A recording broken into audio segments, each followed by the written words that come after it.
በጣሊያን ጦር ተማርከው ወደ ሶማሊያ እስከተጋዙበት ጊዜ ድረስ አርበኛ ነበሩ። የልጅ አርበኛው እንግልት ከበዛበት አስከፊ የእስር ቆይታ በእንግሊዝ ጦር ነፃ ወጡ። በሞምባሳ ወደብ ዘመናዊውን የውትድርና ስልጠና ወሰዱ። ከእንግሊዝ ጦር ጋር ጣሊያንን እየተዋጉ አዲስ አበባ ገቡና እስከ ጀነራልነት ማዕረግ የዘለቁበትን ረጅሙን የውትድርና ጉዞ ተያያዙት። ዝነኛውን የኮልፌ ዘመናዊ የፈጥኖ ደራሽ ፖሊስ አደራጅተዋል፣ መርተዋል።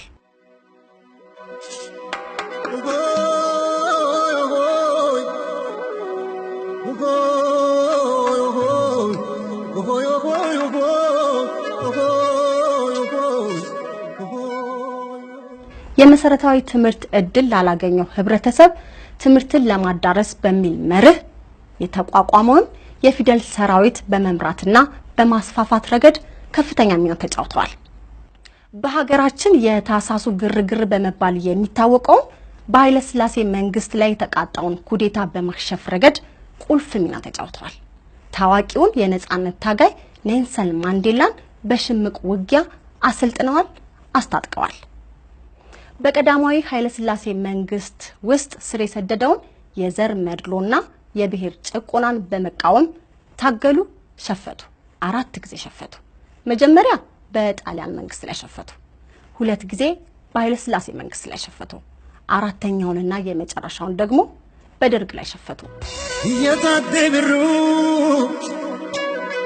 ይያታደብሩ ከማሞ ሙዘምል ከነገሪ የታሪካዊው መጫና ቱለማ ማህበር መመስረትና የጊዜው ኮከብ ጀነራል እጣፋንታ የተቆራኙበት ምዕራፍ ተከፈተ። ጀነራሉ በታሪክ ከደመቁባቸው እነዚህ ክስተቶች ሁሉ በላይ የአንድ ሰፊ ህዝብ የብሔርተኝነት አባት የሚለው መጠሪያ የደረቡበት መድረክ ደግሞ ሌላኛውና ዋነኛው ነው። ይያታደብሩ ከማሞ ሙዘምል ከነገሪ ትሉ ይያዋቆጉቱ አብዱላ ገነሞ ይያባሩቱምሳ ጀነራል ታደሰ ብሩ የጀግኖች ስም ሲነሳ አብሮ በሚነሳው ሰላሌ ሰሜን ሸዋ ልዩ ስሙ ስሬ ሞረሴ በተባለው አካባቢ በነሐሴ 14 1914 ዓ.ም ተወለዱ። 14 ዓመት እስኪሞላቸው በስሬ መድኃኔዓለም የቄስ ትምህርትን ተማሩ። አባታቸው አቶ ብሩ ከኔ በፋሽስት ወረራ ዘመን በአርበኝነት ዘምተው ሲዋጉ ፍጡራንን ሁሉ እንደ ቅጠል ባረገፈው የጣሊያን የመርዝ ዝናብ ሕይወታቸውን አጡ። ከልጅነት ባላቸው ጋር ገና በአፍላ ፍቅር ላይ የነበሩት እናታቸው ወይዘሮ ቦንቱ ደስታ በዚህ ክፉ ዜና ጦስ ምክንያት በድንጋጤ ታመው የባለቤታቸውን መሞት በተረዱ በ40ኛው ቀን እሳቸውም አረፉ።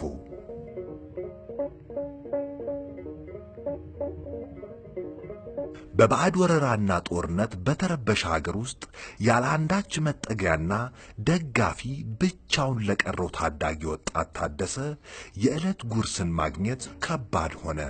ዙሪያው ገደል ሆነ። ታዳጊው ታደሰ የነበረው አማራጭ ለጠላት እጅ አንሰጥም ብለው በዱር በገደሉ ለነጻነት የሚታገሉ አርበኞችን መቀላቀል ብቻ ሆነ። ታዳጊው ታደሰ የደጃዝማች አበራ ካሳን ጦር ተቀላቀለ። ይሁን እንጂ በአርበኝነት ትግሉ ብዙም ሳይቆይ በተስቦ በሽታ በመለከፉ ምክንያት ወደ ትውልድ ቀየው ለመመለስ ተገደደ። በወቅቱ የተስቦ ወረርሽኝ ክፉኛ ተስፋፍቶ ስለነበር ከአንድ ቤተሰብ 11 ሰው ድረስ ረገፈ። በታዳጊው ታደሰ ቀየም ብዙ ጉዳትን አስከተለ።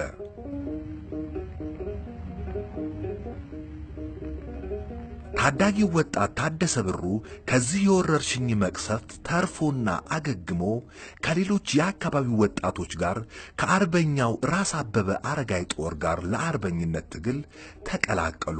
ከ3 ዓመት ትግል በኋላም በጣሊያን ወታደሮች እጅ ወደቀ። በወቅቱ የታጋይ አርበኞችን ሐሞት ለማፍሰስ ምርኮኞችን እንደ መቀጣጫ በስቅላት የሚቀጣው አዋጅ በመሻሩ ምክንያት ከሞት የተረፈው ታዳጊው ታደሰ የጣሊያን ቅኝ ግዛት በነበረችው የጣሊያን ሶማሊላንድ ውስጥ በሚገኘውና ደናሌ ተብሎ በሚጠራው እስር ቤት ታሰሩ። ከ4000 በላይ ኢትዮጵያውያን በታጨቁበት በዚህ የፋሽስት ጣሊያን እስር ቤት ሕይወት ከአቅም በላይ ሆነ። እስር ቤቱ እስረኞች በከባድ የጉልበት ሥራ ቅጣት የሚሰቃዩበት ምድራዊ ሲኦል ነበር ማለት ይቻላል። ጣሊያኖች እስረኞቹን ሁሉ በየሙያቸው ለሥራ ሲደለድሉ እንደ ወጣቱ ታደሰ ያሉትንና የተለየ ሙያ ያልነበራቸውን ወጣቶች ከባድ የጉልበት ሥራ በሆነው በጋሪ ጉተታ የቀን ተቀን እስር ቤት ሕይወታቸውን መግፋት ጀመሩ። ለወጣቱ ታደሰ በዚህ እስር ቤት ነፍስን ማቆየት ፈታኝ የዕለት ተዕለት ትግል ነበር ማለት ይቻላል። ቀለል ባሉ ሥራዎች ላይ የተሰማሩ የሥጋ ዘመዶቹ የሆኑ እስረኞች በድብቅ ተጨማሪ ምግብ ይመግቡት ስለነበርና ሰውነቱም አድካሚውን የጉልበት ሥራ ለመቋቋም በመቻሉ ከበረሃው ሙቀት ጋር ተደምሮ ይህንን ከባድ የጉልበት ሥራ ሰውነታቸው መቋቋም እያቃተው ብዙ ወጣቶች ደም ተፍተው ሕይወታቸውን ባጡበት በዚህ አስከፊ የጠላት እስር ቤት ወጣቱ ታደሰ በሕይወት ለመቆየት ቻለ። በ1932 ዓመተ ምህረት ወራሪውን የጣሊያን ጦር ለማስለቀቅ የኢትዮጵያ አጋር ሆኖ የመጣው የእንግሊዝ ጦር ከዚህ ስቃይ ከተሞላበት እስር ቤት ሲሰቃዩ የነበሩ ኢትዮጵያውያን ነፃ ወጡ። ወጣቱ ታደሰ ብሩ በእንግሊዝ ጦር ለወታደርነት ተመልምሎ የኬንያ የወደብ ከተማ በሆነችው ሞምባሳ ከሌሎች ኢትዮጵያውያን ጋር ወታደራዊ ስልጠና ወሰደ። በስልጠናው ላይ ባሳየው ልዩ ብቃት የ50 አለቅነት ማዕረግ ያገኘው ታደሰ በጄኔራል ዊንጌት ከሚመራው ጦር ጋር ተሰልፈው እየተዋጉ ወራሪውን ፋሽስት አባረው አዲስ አበባ ለመግባት ከቻሉት ጀግኖች ውስጥ አንዱ ለመሆን ቻለ። ጄኔራል ታደሰ ብሩ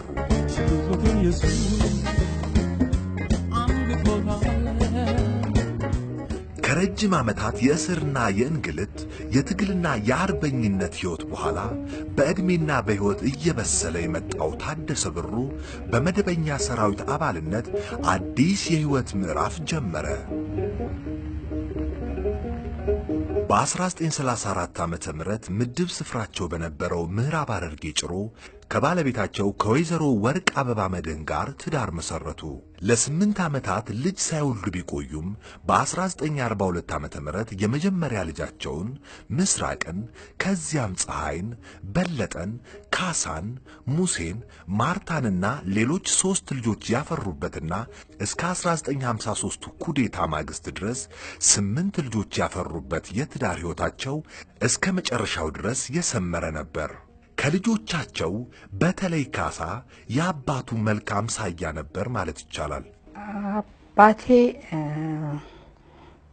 በሕይወት በነበረው ወይንም እኛ ልጆች በነበርንበት ጊዜ ቤተሰቦቹን በጣም ይወዳል።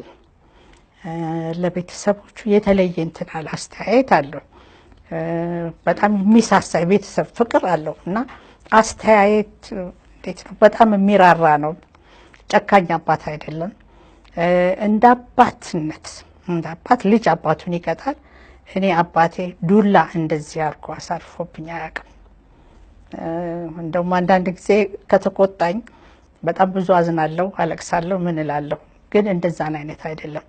ወንዶቹ ልጆቹ ላይ ግን ትንሽ ሲሪየስ ይሆናል። የሚፈልገውን አይነት እንዲሆኑለት ይፈልጋል። እንደዛ ስለማያገኝ ትንሽ እነሱ ላይ ዱላም ምንም አለ እንደ አባት። ግን እኔም ቤተሰብ ሆኜ ልጆቼን እንትላለሁ። እንደዛን አይነት አባት አይደለም፣ ጨካኝ አባት አይደለም። በትዳሩ ቤቱን የሚያከብር እኛ ባለንበት ጊዜ እንደ ባልና ሚስት ያለ ጭቅጭቅ አይተናናቅም። ከልጅነቴ ጀምሮ እኔን ወንድ በሆነችልኝ ብሎ ነበር የሚለው። ሴትነቴን ብዙ እንትን አይልም ነበር እና ከኔ በታች ያለው በጣም የዋህ ስለነበረ ቢለዋወጡልኝ ኖሮ ይላል። እንደ ሴት ልጅ ከእናቴ ጋር በጓዳ አላደኩም። እኔ ከአባቴ ጋር መሳሪያ ላይ ነው።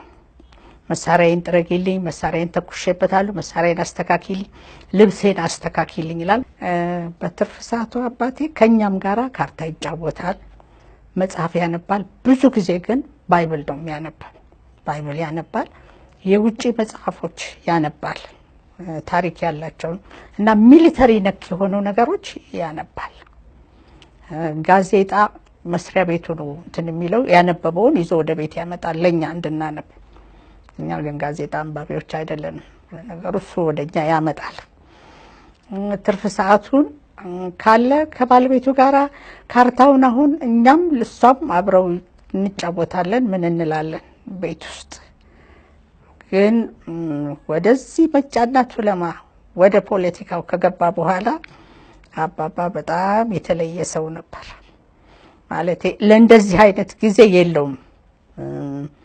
ቁጭ ብሎ ራሱ የሚናደደው ነገር አለ። ያለውን ውጭ ያለውን እንትን እያለ የሚናደድበት ጊዜ አለና ቤት ውስጥ ወዲያ ወዲህ ይሄዳል፣ ወዲያ ወዲህ ይሄዳል። ያ ምንድነው አንዳንድ ጊዜ ምን ሆነሃል ምናምን ስትለው በቃ ተውኝ እስቲ በቃ ራሴን እንትን ልበል ተውኝ የሚልበት ጊዜ አለ። ሰዎች ወታደሮች ጥፋት ያጠፉ እኔን ነው ለምኝልን የሚሉት። በዚህ አጋጣሚ መጥቼ እንደዛ አድርጌ እለምናለሁ። ይገባዋልና ምንድነው ትፈልጊው ንገሪኝ ይላል። ያኔ እናገራለን። ሲናደድም አባትሽ እንደዚህ ሆኗልና እስቲ ሂጂ አናግሪ ይሉኛል። መጥቼ አናገራለሁ። ያውቃል ልመና መሆኑን ያውቃልና ለኔ አይጨክንም፣ በቃ አይጨክንም ለኔ። እንደዛ ራሴን እናደዳለሁ። ራሴን በምናደድበት ጊዜ አንዳንዴ አንድ ቀን በጣም እንትን ብሎ ነይ ቁጭ በይ አለኝ። ቁጭ በይና እኔ በህይወቴ ያለው እንደዚህ አይነት ሆነሽ ማየት አልፈልግም። እኔ ሳላይሽ ግን እንደፈለግሽኝ እና እኔ አባቴ ሌሎች አባቶች አሉ እና ያለው ለኔ በጣም የተለየ ነው። ለዚህ ነው የምወደው፣ ከምንም በላይ ወደዋለሁ።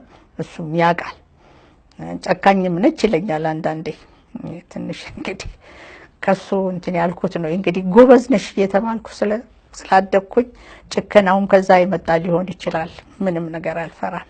በዚያው ትዳር በመሰረቱበት በ1934 ዓመተ ምህረት ወደ ሆለታ የመኮንኖች ማሰልጠኛ ትምህርት ቤት ተልከው ወታደራዊ ትምህርት በመከታተል በመቶ አለቅነት ማዕረግ ተመረቁ።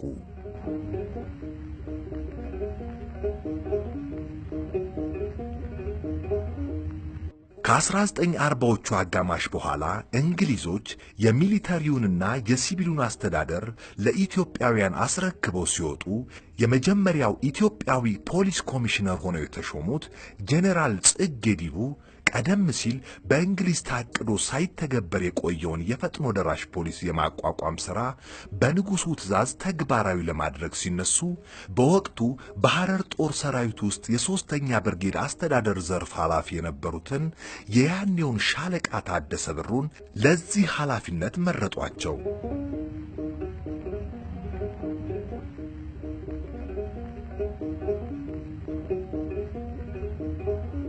በ1947 ዓመተ ምህረት የያኔው ሻለቃ ታደሰ ብሩ የፈጥኖ ደራሽ ፖሊስ ሰራዊት የማደራጀቱን ኃላፊነት በሌተናል ኮሎኔል ማዕረግ ተረከቡ። ወዲያውም አጠቃላይ የማዕረግ እድገት በመደረጉ ምክንያት ብዙም ሳይዘገዩ የሙሉ ኮሎኔልነት ማዕረግ አገኙ። ይህን በአይነቱና በተልኮ ልዩ የሆነውን የፈጥኖ ደራሽ ፖሊስ ሰራዊት አደራጁ። የፈጥኖ ደራሽ ፖሊስ ሰራዊት መሰረቱን በጣሉት የእንግሊዝ ጦር መኮንኖች ምክንያት በመዋቀሩ በአደረጃጀቱ ብቃት ባላቸው መኮንኖችና በታጠቀው መሳሪያ ጥራት በጊዜው እጅግ ዘመናዊ ተደርጎ የሚጠቀስ ሰራዊት ነበር። ከታህሳስ 56 ዓመተ ምህረት ጀምሮ እስከ 59 ድረስ ፈጥኖ ደራሽ በየቀኑ መላለስ ነበር። የፖሊስ ውሻ ትሬኒንግ እሰጥ ነበር። እኔ ጀርመን ሀገር የተማርኩት ስለ ፖሊስ ውሻ ነው።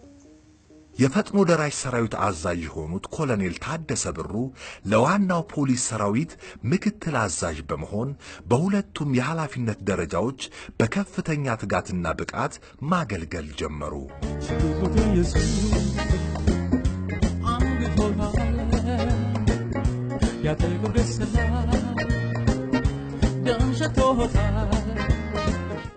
በ1953 ዓመተ ምህረት በሁለቱ ወንድማማቾች በጀነራል መንግስቱ ንዋይና ግርማሜ ንዋይ በተመራው የታሳሱ መፈንቅለ መንግስት ሙከራ ወቅት ዘውዳዊውን ስርዓት በመደገፍ ለንጉሱና ለወታደራዊ ቃለ መሐላቸው ታማኝ በመሆን ኩዴታውን አክሽፈዋል።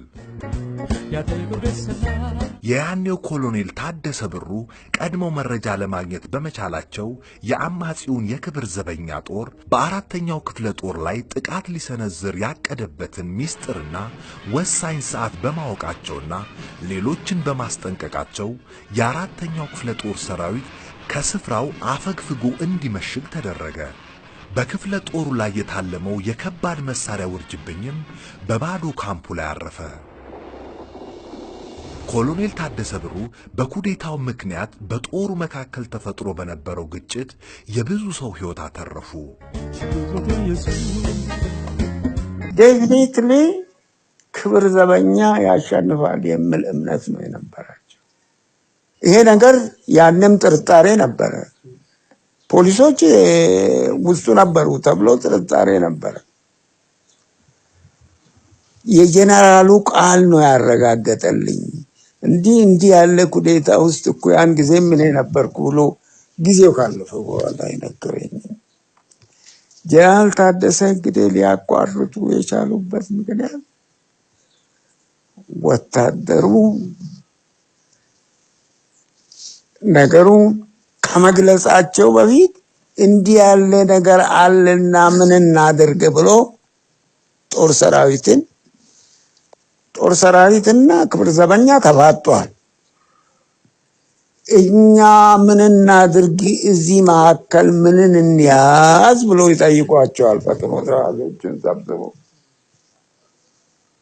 ይሄ ተረት የተተረተው እንግዲህ ማን ላይ ተቀምጠሽ ማንን ታመያለሽ ብሎ ከዛ ውስጥ አንዱ አፈኛ እንግዲህ አማሮች ናቸው። እነዚህ ፈጥኖ ደራሽ የሚባለው እዛ ነው።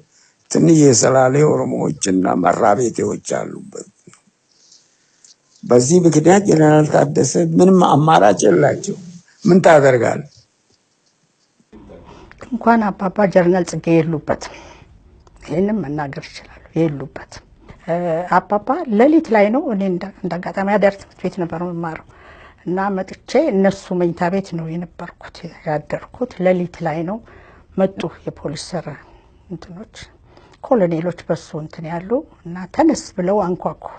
መስኮት ሲያንኳኩ እናቴ መብራት እንዲህ ስታበራ መብራት የለም እንደው ያለችው ምንድነው ሰውየው ብድር ደረሳቸው እንዴ አለች።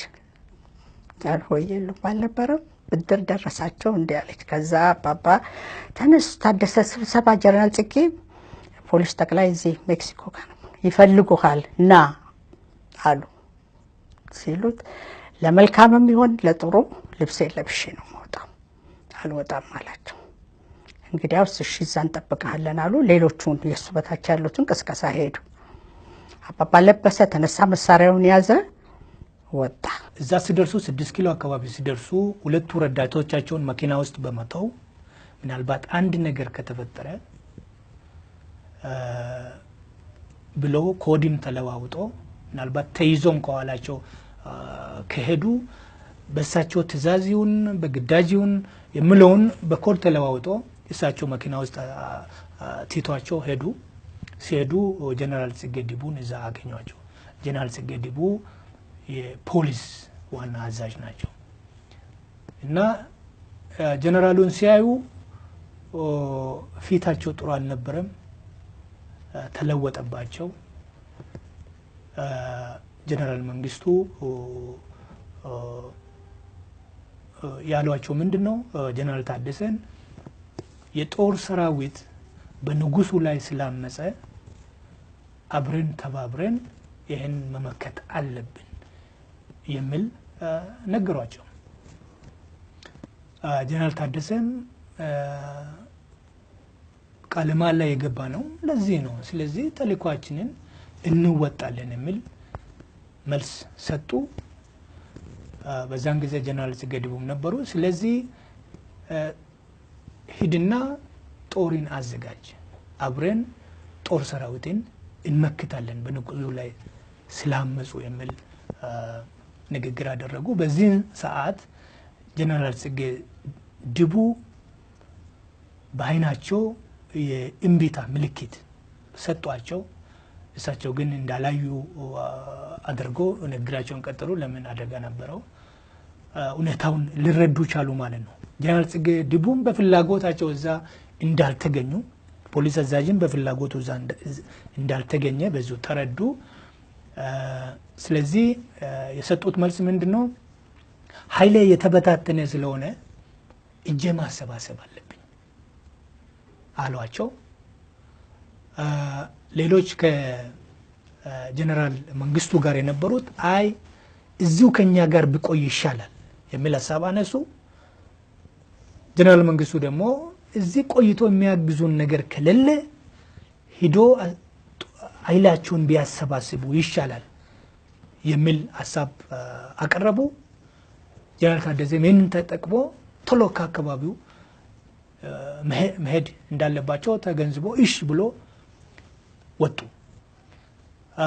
ወጥቶ ሳይርቁ መኪና ውስጥ የተዋቸው ሁለቱ ረዳቶቻቸውን ይዘው አመጧቸው። አይ ከጀነራል መንግስቱ ጋር ተነጋግረን ጨርሰናል፣ ሰዎችን ልቀቁልኝ ብሎ ሰዎቹን ይዞ ሲሄዱ እንደገና እንዲመለሱ ለምን በመጀመሪያ ተከራከሩት። መሄድ የለባቸውም ያሉት እነ ግርማሜ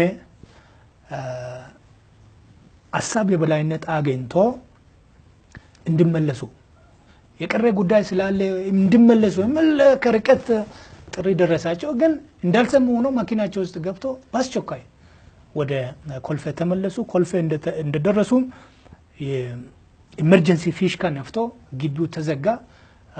ጦሩ ተሰበሰበ ማለት ነው። ጦሩ ሲሰበሰብ እሳቸው ያሉት ምንድነው? ጀነራል ጽጌ ድቡ ተይዞ ያለ ፍቃዳቸው ተይዞ ክቡር ዘበኛ መምሪያ ነው ያለው።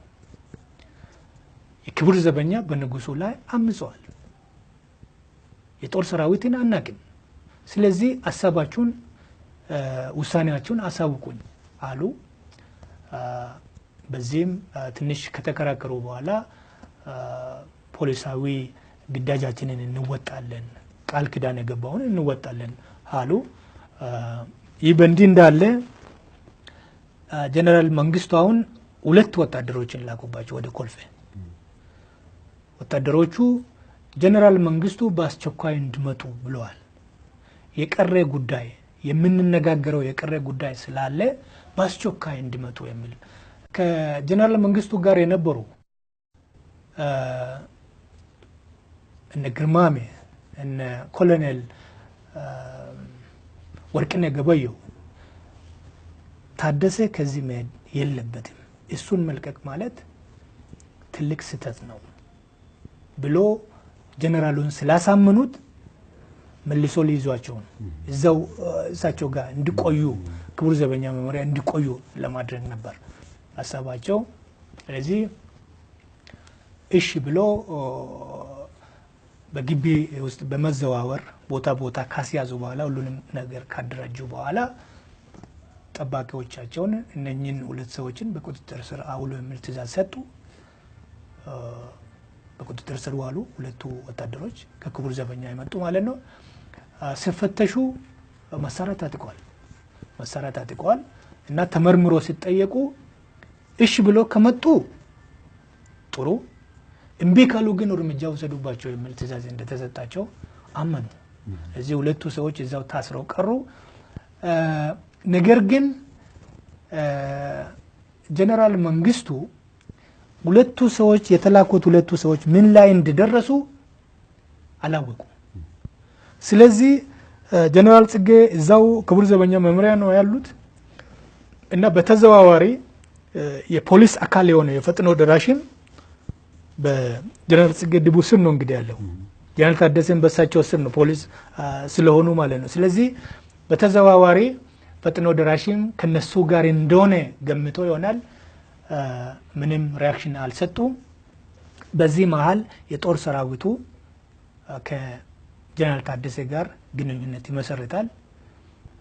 በዚህም ግንኙነት የእሳቸው አቋም ምን እንደሆነ ጠየቁት። አቋማቸውን ገለጹ። አጠቃላይ የፈጥኖ ደራሽን አቋም ገለጹ።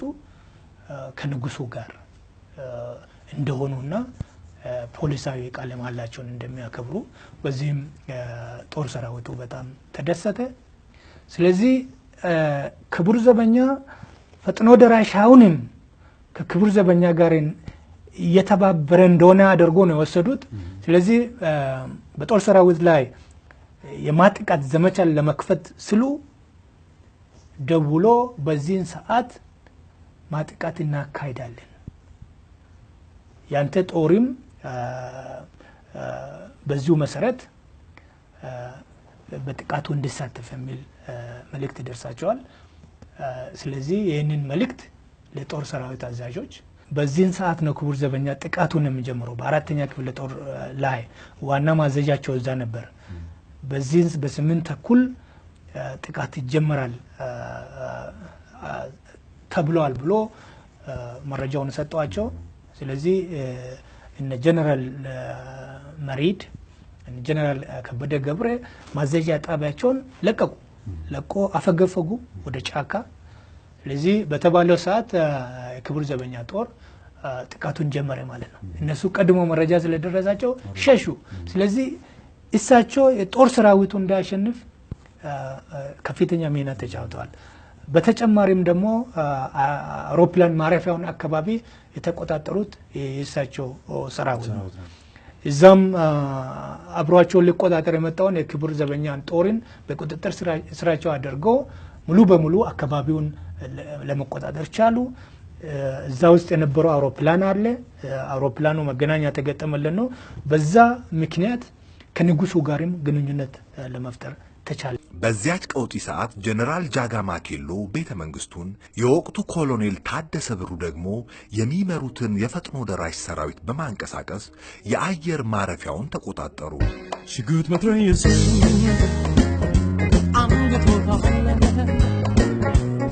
በአየር ማረፊያውም ከቆመው አውሮፕላን ውስጥ በነበረው የሬዲዮ መገናኛ በመጠቀም በወቅቱ ብራዚል ጉብኝት ላይ ከነበሩት ንጉሥ ቀዳማዊ ኃይለ ሥላሴ ጋር በቀጥታ ግንኙነት በማድረግ ሁኔታውን በቁጥጥር ስር አደረጉ። ለዚህ መሰሉ ልዩ ግዳጅ በተደራጀው የፈጥኖ ደራሽ የፖሊስ ሰራዊት የመሪነት ብቃታቸውን በተግባር አስመሰከሩ። በዘውዳዊው አልጋቸው ላይ በተቃጣው የመፈንቅለ መንግስት ሙከራ የብራዚል ጉብኝታቸውን አቋርጠው የተመለሱት ንጉሥ ኃይለ ሥላሴ የወቅቱ ኮሎኔል ታደሰ ብሩ ለፈጸሙት ጀብዱ ውለታ ምን እንዲደረግልህ ትፈልጋለህ ብለው ቢጠይቋቸው ኮሎኔሉ እኔ ለራሴ የምፈልገው ምንም ነገር የለም፣ ይልቁንም እነዚህ ተማርከው በእጅ የሚገኙ የክብር ዘበኛ ወታደሮች ድርጊቱን የፈጸሙት በአለቆቻቸው ታዘው ስለሆነ ምህረት እንዲያደርጉላቸው ብቻ ነው የምለምኑት የሚል ምላሽ ሰጡ። በጥያቄው ንጉሡ ተቆጡ። የኮሎኔሉም ጥያቄ ሳይፈጸም ቀረ። ይህ አጋጣሚ ኮሎኔል ታደሰ ብሩ ከራስ ጥቅም ይልቅ ለወገንና ለፍትሃዊነት የሚቆረቆር ስብዕናቸውን በጉልህ የሚያሳይ አጋጣሚ ነበር ማለት ይቻላል። እያታደ ብሩ ከማሞ ሙዘምል ከነገሪት ሁሉ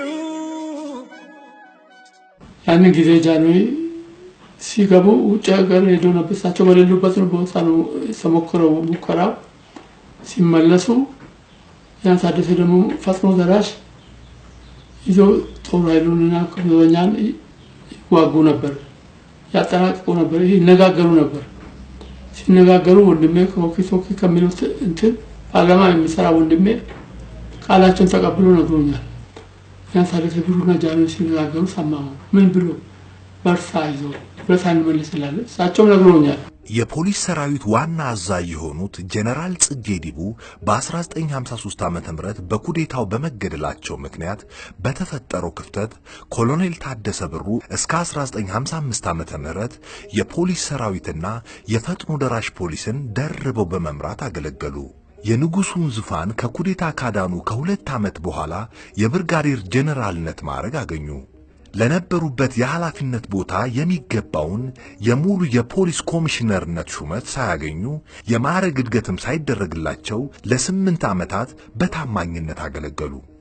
ብዙዎች የጠበቁትም የጀነራል ታደሰ የኮሚሽነርነት ሹመት ቀርቶ ጁኒየራቸው የነበሩትና ራሳቸው ጀነራል ታደሰ በሁለታ ገነት ጦር አካዳሚ ያሰለጠኗቸው ድረሴ ዱባለ ከሌላ ክፍለ ጦር መጥተው በሜጀር ጀነራል ማዕረግ በላያቸው ላይ ኮሚሽነር ሆነው ተሾሙ። ጀነራል ታደሰ ብሩ ወደ ብሔራዊ ጦር እንዲዛወሩ ተደረገ። ይህም ሁኔታ በጊዜው ብዙዎችን እንዳነጋገረና በጀነራሉም ውስጥ ቅሬታ የፈጠረ አጋጣሚ ቢሆንም ጀነራል ታደሰ በታማኝነታቸው እንደጸኑ ቀጠሉ። አይታመኑም የሚል ጥርጣሬ ይፈጠራል ማለት ነው በመንግስት በኩል። ስለዚህ ምን የሚል ደብዳቤ ይሰራጫል? ከዚህ በኋላ ኦሮሞ በብዛት ወደ ውትድርና እንዳይገባ ያለው በቂ ስለሆነ ወደ ውትድርና እንዳይገባ በኦሮሞ አዛዦች እድገት ላይም ቁጥጥር እንዲደረግ የሚል ሰርኩላር ይወጣል እና ከማይበሩ መስራቾች አንዱ የሆኑት ኮሎኔል አለሙ ቀጤሳ ጦር ሰራዊት ውስጥ በህግ ያገለግሉ ነበረ። ደብዳቤው ነው ያለው። የኦሮሞ አዛዦች ኩዴታውን አለመደገፍ ምን የሚል ጉምጉምታ ያስነሳል? ጀነራል መንግስቱ ወይ ኦሮሞ ቢሆኑ ከታዋቂ የኦሮሞ አዛዦች ቢሆኑ አብሮ ይሰለፉ ነበረ። ስለዚህ ወደፊትም በዚያ አቅጣጫ ችግር ሊመጣ ይችላል የሚል እንትን ነው። ሌላ ምንም የተጨበጠ ምክንያት የለውም። ምክንያት ምንድነው? የምክንያት ይሄ አድለው አይደለም ወይ? ለንጉሱ ታማኝ ሆነን እያገለገል ይሄ አድለው አይደለም ወይ ተብሎ ሲጠየቅ አይ እስካሁን ያለው በቂ ነው፣ ስለበዛ ከሌላ እድል ይሰጥ የሚል አይነት መልስ ነው ያገኙት ማለት ነው። ከንጉሱ ጋር ቀረቤታ ከጠዋቱ 12 ሰዓት እስከ ማታው 12 ሰዓት የመግቢያ ፈቃድ አለው። ከማታው 12 ሰዓት እስከ ንጋቱ 12 ሰዓት የመግቢያ ፈቃድ አለው። አልጋ ላይ ሆነው ሄዶ ያነጋግራቸዋል የሚፈልገው ነገር ካለ እና ይወዱታል። እኔ ወታደርም ስለሆነ አንዳንድ የሚፈሩት የሚጠሉት ነገር አለ። ግን ሌሊት ላይ ለምሳሌ ይደውላሉ። አንዳንድ ጊዜ ሌሊት ላይ ደውለው ይፈልጉታል። ይሄን ነገር አልሰማህም ወይ? ይሄን ነገር እንዴት አላወቅም? እንዲህ አይነት ነገር አለ፣ ለምን አልተከታተልክም? የሚሉት ነገር አለ።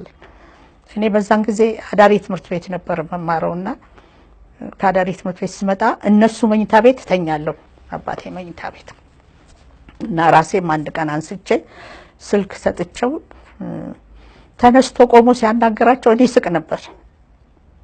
ቆሞ ያናገራቸው ነበር ካልጋ ላይ ተነስቶና እኔ እየሳኩበት በኋላ ስልኩን ከዘጋ በኋላ ባለጌ ነሽ እንዴት ትስቂያለሽ አለ። የት ያዩሃል?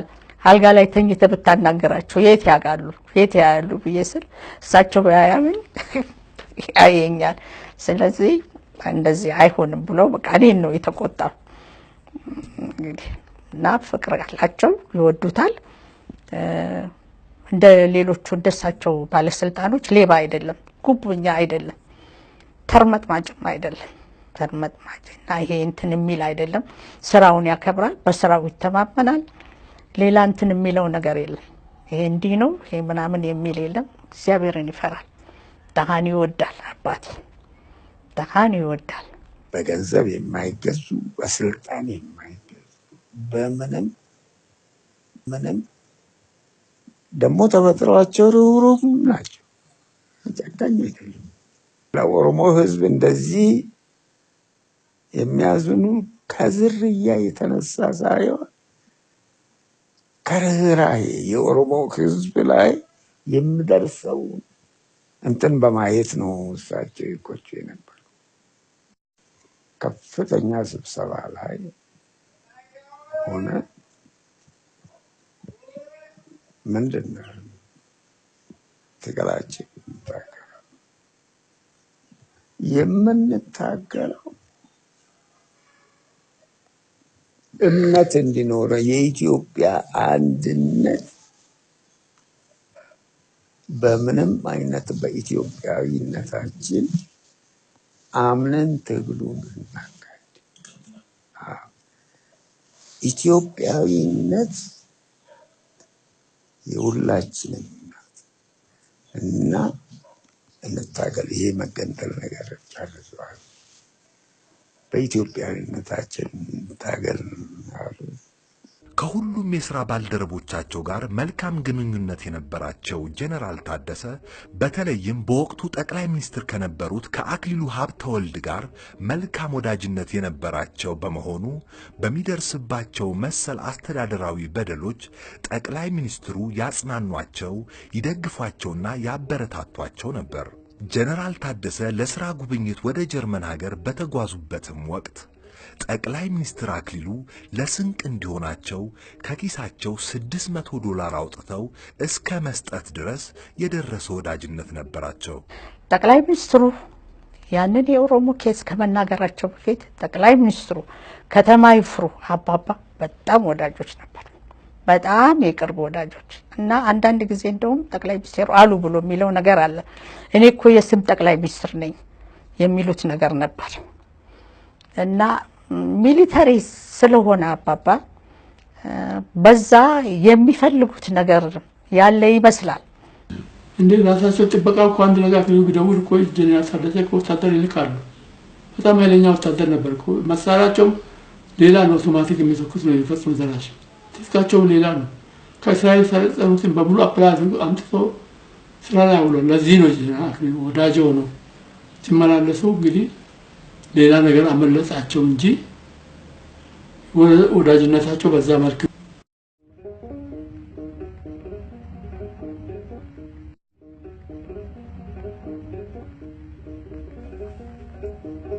በ1955 ዓመተ ምህረት ኔልሰን ማንዴላ የአፍሪካ አንድነትን ለመመስረት በተደረገው የአፍሪካ መሪዎች ስብሰባ ላይ በመገኘት ጥቁር ደቡብ አፍሪካውያን ከአፓርታይድ የቅኝ አገዛዝ ነፃ ለማውጣት ለሚንቀሳቀሰው አፍሪካ ብሔራዊ ኮንግረስ ወይም ኤኤንሲ ተብሎ ለሚጠራው ፓርቲያቸው ድጋፍ አሰባስበው ከሄዱ በኋላ ሌሎች የአፍሪካ ሀገራትን ጎብኝተው ለወታደራዊ ስልጠና ተመልሰው ወደ አዲስ አበባ መጡ።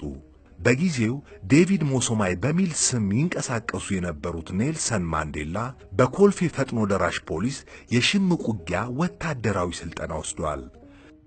አጠቃላይ የስልጠናቸውን ሂደትና ደህንነታቸውን የያኔው ኮሎኔል ታደሰ ብሩ ኃላፊነት ከመሆኑም በላይ ስለ ሽምቅ ውጊያ ወታደራዊ ሳይንስ፣ ስለ ሽምቅ ውጊያ ሰራዊት አደረጃጀት፣ ስለ ወታደራዊ ዲሲፕሊንና ስለ መሳሰሉት የቲዮሪ ትምህርት እንደሰጧቸው የቀድሞ የነጻነት ታጋይ ኔልሰን ማንዴላ በአክብሮትና በአድናቆት ሎንግ ዎክ ቱ ፍሪደም በተሰኘው መጽሐፋቸው ገልጸዋል። ሽጉጥ መትረየሱ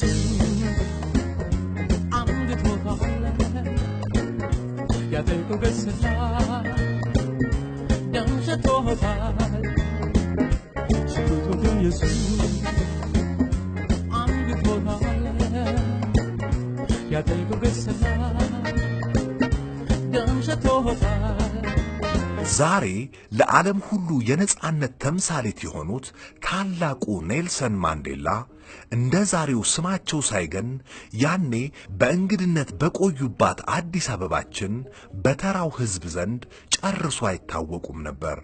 እኛ ረጅም ጥቁል ጎልማሳ ይታዩ የነበረው እንደ ማንኛውም ሀገር ጎብኚ ወይም የጎረቤት ሀገር ሰው ነበር። ይህ ሽፋን በሰጣቸው ነጻነት ምክንያት በተለያዩ ማህበራዊ ደረጃ ላይ ከነበሩ ኢትዮጵያውያን ጋር ሰዋዊና ተራ ማህበራዊ ግንኙነቶችን ለማድረግ ችለውም ነበር። በተለይ ከምድብ አሰልጣኛቸው ሻምበል ፍቃዱ ዋኬኔ ጋር ከስራ በኋላ በጀነራል ታደሰ ኦፔል የቤት መኪና እየተዘዋወሩ በወቅቱ የከተማዋ ሞቅ ያለች መዝናኛ ደጃቹቤ ሰፈር ወይም ውቤ በረሃ አልፎ አልፎ ይዝናኑም ነበር። ተከለከላሉ ያንተ አደባባይ ተከለከላሉ ያንተ አደባባይ ካገኘው ማለፊያ እኔ አልመጣም ወይ ተከለከላሉ።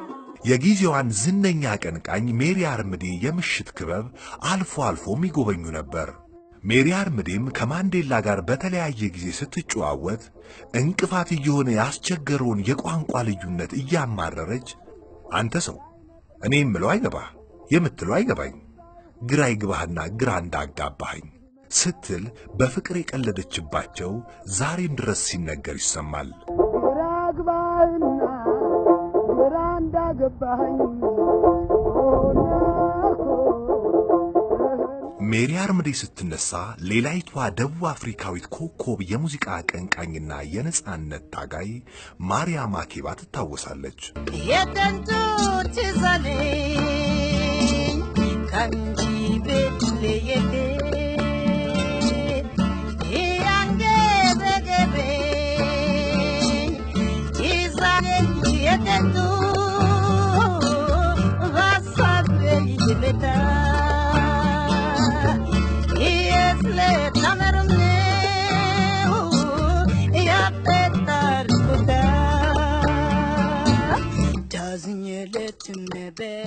ማርያም ማኬባም በተራዋ ወደ አዲስ አበባ በመጣች ጊዜ ሜሪን አፈላልጋ አግኝታ ለሙዚቃዋ ያላትን አድናቆት ስለመግለጿ ሁለቱ ኮከብ ድምፃውያን የተገናኙበት ሁኔታ ጉዳይ ማንዴላ በኢትዮጵያ ካደረጉት ቆይታ ጋር ተያያዥነት ይኖረው ወይም የአጋጣሚ ነገር አይታወቅም።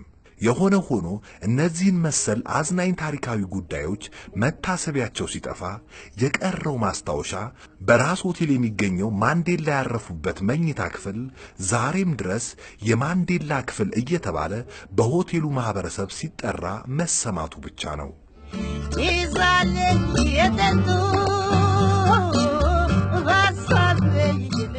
ጀነራል ታደሰ ብሩ በኢትዮጵያ ሕዝብ ስም ለማንዴላ አንድ አውቶማቲክ ሽጉጥ ከ200 ጥይት ጋር ስጦታ ሰጥተው አስታጥቀው አበረታተው ሸኝተዋቸዋል። ስለዚህም ጉዳይ ኔልሰን ማንዴላ ሎንግ ዎክ ቱ ፍሪደም በተባለው መጽሐፋቸው ላይ ገልጸዋል። ከጀነራል ታደሰ ብሩ ስለነገሩን በኋላም ትምህርቱ በሚሰጥበት ጊዜ ስለ ማክሮፍ ሽጉጥ ጥሩ እጅና ጉልበት ያለው ሰው ነው በማክሮፍ ጥሩ ውጤት የሚያመጣው። ታዲያ እሳቸው ደግሞ ልክ ለዚህ አይነት ሽጉጥ መትረየስ አንገቶታል ያጠቁ ገሰታ ደምሸቶታል ሽጉጥ መትረየስ አንገቶታል ያጠቁ ገሰታ ማንዴላ ከመታሰራቸው ጥቂት ቀደም ብለው የቀበሩት የዚህ ሽጉጥ ፍለጋ በጆሃንስበርግ ከተማ በተጠናከረ ዘመቻ ቀጥሎ ነበር። እንደታሰበው በቁፋሮ ተገኝቶ ቢሆን ኖሮ ለዚያ ሽጉጥ ታሪካዊ ቅርስነት በገንዘብ ዋጋ ሲተመን ከ3 ሚሊዮን ዶላር በላይ ተገምቶ ነበር። ዳሩ ሳይገኝ ቀረ። በዚህ ታሪካዊ ሽጉጥ መነሻነት ማንዴላስ ገን የተሰኘ ባለብዙ ሚሊዮን ዶላር በጀት ፊልም ከፈረንጆች 2013 ዓመተ ምህረት ጀምሮ በእንግሊዝ የፊልም ኩባንያ በመሰራት ላይ ይገኛል። ሽጉጥ መትረየስ አንገቶታል ያጠቁ ገሰታ ደምሸቶታል ማንዴላ በአዲስ አበባ ኮልፌ ፈጥኖ ደራሽ ፖሊስ ማሰልጠኛ በስልጠና ላይ በነበሩበት ወቅት የደቡብ አፍሪካው የአፓርታይድ መንግስት በኔልሰን ማንዴላ ላይ የግድያ ሙከራ ሴራ ጠንስሶ ነበር። የግድያውንም ሴራ ከደቡብ አፍሪካ በመጡ ወኪል መልእክተኞች በኩል ለማስፈጸም ታቅዶ ነበር። ጀነራል ታደሰ ብሩ የማንዴላ ደህንነት ጠባቂ አድርገው የመደቧቸው መቶ አለቃ ጉታ ስለ ሴራው መረጃ አግኝተው ሪፖርት በማድረጋቸው ጀነራል ታደሰ በፍጥነት አስፈላጊውን እርምጃ ወስደው ማንዴላን ከሞት ለመታደግ መቻላቸው ይጠቀሳል። አንተ ተራ ጊዜ ነገ ያንተ ተራ ስለሆነ እንዳላጣ ጠባቂ ዛሬውኑ ይሄን ብር እንሰጣለን፣ ብሩንና ካሜራውን እንሰጣለን። ብሩን ወደ ኢትዮጵያ ብር መንዝረን ለዘመዶች ትሰጣለህ። አንተና እኔ ግን ማንዴላን በመስኮት ገብተህ በገመድ ያ ባይሆን ኖሮ ዓለም ሁሉ በስሜት የተከታተለው የደቡብ አፍሪካ የነጻነት ታሪክ ሌላ መልክ በያዘና በሰው ዘር ሁሉ የተዘመረውም የኔልሰን ማንዴላ የነጻነት ትግል አርያነት በእንጭጩ በተቀጨ ነበር። ለዚህም ነው ጄኔራል ታደሰ ብሩ ከሀገራቸው አልፈው በደቡብ አፍሪካ ሕዝብ የነጻነት ትግል ታሪክ ውስጥ ጉልህ አሻራ ትተው ያለፉ ታጋይ ለመሆን መብቃታቸው በብዙዎች ዘንድ ሲነገር የሚኖረው።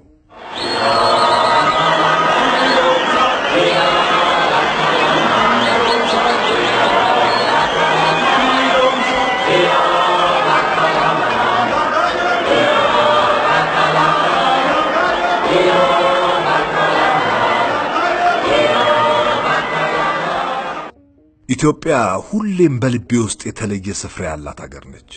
ወደ ኢትዮጵያ መጓዝ ለኔ ከታላላቆቹ የአውሮፓ ሀገሮችም ሆነ ወደ አሜሪካ ከሚደረግ ጉዞ የበለጠ መስህብነት አለው። ወደዚያች ሀገር ለመሄድ ስነሳ የተሰማኝ ስሜት የአፍሪካዊ ማንነቴ ስረ መሰረትና ምንጭ ፍለጋ የመጓዝ ያህል አጓጊ ነበር። ከንጉሱም ጋር እጅ ለእጅ መጨባበጥ ከራሱ ከታሪክ ጋር የመጨባበጥን ያህል የሚያኮራ ስሜት ነበር ሲሉ ለኢትዮጵያ ያላቸውን ይህን የመሰለ ያድናቆት ስሜታቸውን ሎንግ ዎክ ቱ ፍሪደም በተሰኘው መጽሐፋቸው ከትበዋል። ኔልሰን ማንዴላ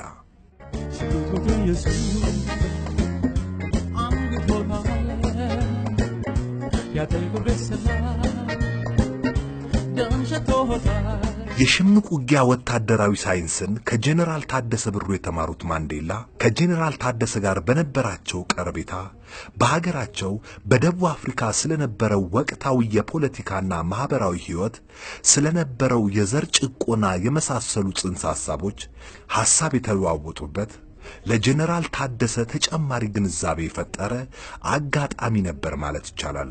ማንዴላ ምንም እንኳ ሀገራችንን ቢወዱ ህዝቦቿ ለነጻነታቸው ያደረጉትን ትግል ቢያከብሩም ትዝብታቸውንም አልሸሸጉም።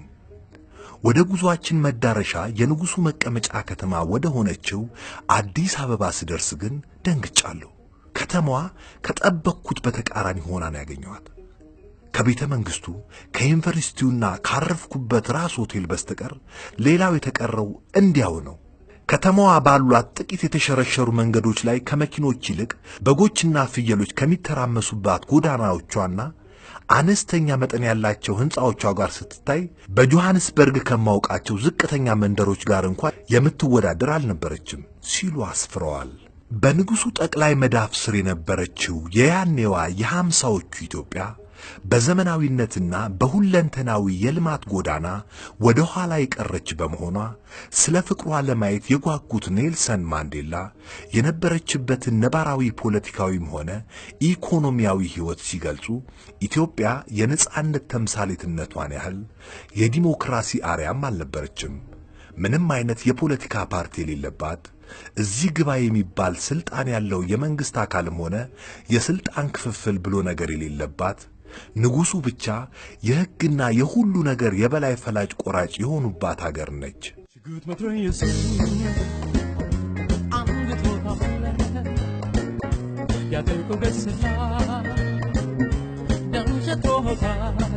በወታደራዊ ስልጠናው ወቅት ውሃ በኮዳዬ ጠመንጃ አንግቼ ዝናሬን ታጥቄ የተጓዝኩባቸው የወጣሁ የወረድኩባቸው ስፍራዎች ተራራው፣ ደኑ፣ የተፈጥሮ አቀማመጡ ውብና ማራኪ ሆኖ የረካሁበትን ያህል አገሪቱ እጅግ ኋላ ቀርና በበሬ የሚታረስበት ሕዝቦቿ ነብስ ማቆያ የሚቀምሱ ኑሯቸው እንዲሁ በጥቅሉ በደቡብ አፍሪካ ገጠር ከሚኖሩ ሕዝቦች ጋር ተመሳሳይ መሆኑን አይቻለሁ።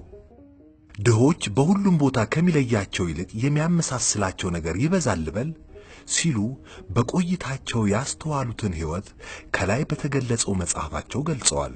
እነዚህን የወቅቱ ማኅበረ ፖለቲካ ሁኔታዎች በደንብ የተረዱት ጀነራል ታደሰ ሕዝብ መንቃት መማርና ለመብቱ መታገል እንዳለበት በፊደል ሰራዊት የመሰረተ ትምህርት ፕሮግራምና በመጫና ቱለማ ማህበር ያደረጉት ጉልህ አስተዋጽኦና ትግል ጥሩ ማሳያ ናቸው።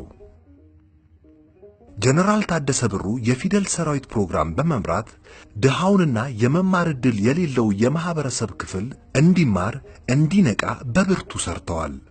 የዚህ ፕሮግራም ዓላማ መሰረታዊ ትምህርት ዕድል ባላገኙት አካባቢዎችና በተለይም በዝቅተኛ ኑሮ ላለው ህብረተሰብ ማዳረስ ነበር። ጄኔራሉ በሊቀ መንበርነት ተመርጠው በመደበኛ ስራቸው ላይ ደርበው በከፍተኛ ሞራል ያንቀሳቅሱት ነበር። የዚህም ፍሬ በሀገሪቱ ጎልቶ መታየት ጀምሮ ነበር። የመሰረታዊ ትምህርት ዕድል ላላገኘው የህብረተሰብ ክፍል ዕድል እንዲመቻችና ትምህርት እንዲስፋፋ በብርቱ ታገሉ። በተለይ በየስብሰባው የሚያደርጓቸው ቀስቃሽ ንግግሮቻቸው ስለ ዜጎች የመማር መብትና ስለ ትምህርት ጥቅም ይሰብኩ ነበር። ሆኖም ይህ የትምህርት ማስፋፋት ዘመቻቸው በመንግስት ዓይን አልተወደደላቸውም ነበር።